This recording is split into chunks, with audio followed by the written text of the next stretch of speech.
So I'm gonna hit questions before we look at ejectors.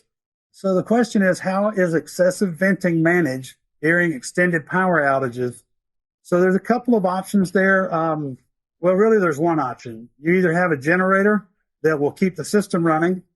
Some customers will put a small condensing unit and a heat exchanger, so literally just to pull heat. So if you think of we're venting through the receiver valve, they can put a heat exchanger between the flash tank and that receiver valve, and they can take any heat buildup and run it off of a small condensing unit and a heat exchanger to manage that. That still requires that you have some type of auxiliary power.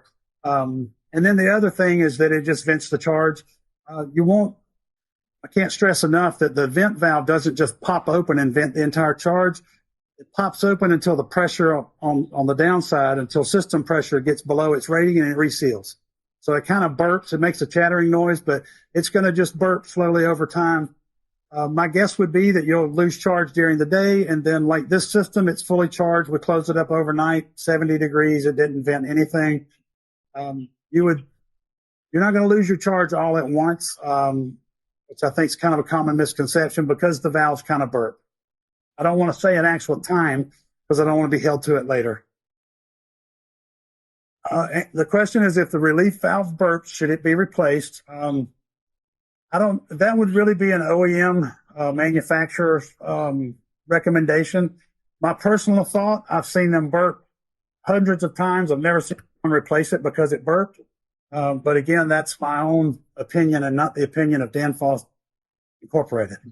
On flash tank and other devices on the rack, I believe there is a red and green light. One or the other means feeding. 4 pulse means feed, or am I wrong? To properly answer that, I'd have to know if you're talking about on a control board. I get the feeling that it may be thinking of where it wires into the control board. There's status LEDs, stepper module. And there's actually, I don't know them off the top of my head, but you do have a different blinking sequence and number of lights that tell you if the valve's opening or closing. You're also able to, with our service tool software, you can manually override the valve to certain percentages. That's part of the startup procedure, is to stroke the valve, put some pressure, watch it relieve when you think it should be open, and vice versa. But I think there's no indicator lights on the valves on the unit themselves, but I think on the stepper boards, you can see what they're doing that way. But you also can see what they're doing through the pack controller or through the system manager as well. Okay, next question is, will low temp compressors always have a lower % liquid going to the medium? Let's see, going to the set. Medium temp has the valve to flash off. Okay, so that's a good question. So the question was, is the medium temp going to get more liquid or is the low temp going to always get more liquid because the medium temp has to deal with flash valve? So as far as the liquid feed going to the cases and the actual expansion valves, that's coming off the bottom. That's coming off of our flash tank, where our liquid's above the bottom sight glass. So we've got a solid liquid feed going to the store for both medium temp and low temp. The flash gas is on the top of the valve, and we take that vent off the top, and that's what gets diverted to the medium temp suction. So the medium temp suction is taking that around the evaporators. It's all done here at the system. The evaporators will all get 100% liquid, both medium and low temp.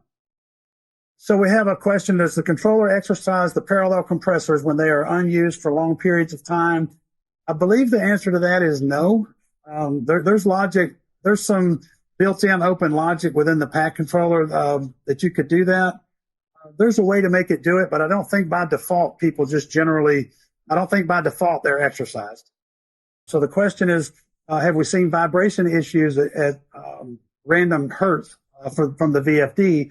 And the answer is yes. I mentioned earlier having seen one with the discharge line broken.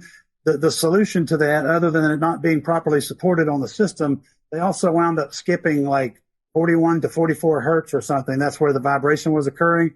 And in the VFDs, you're able to program in steps to skip. So you can program it in to where it'll skip certain hertz that are causing vibration.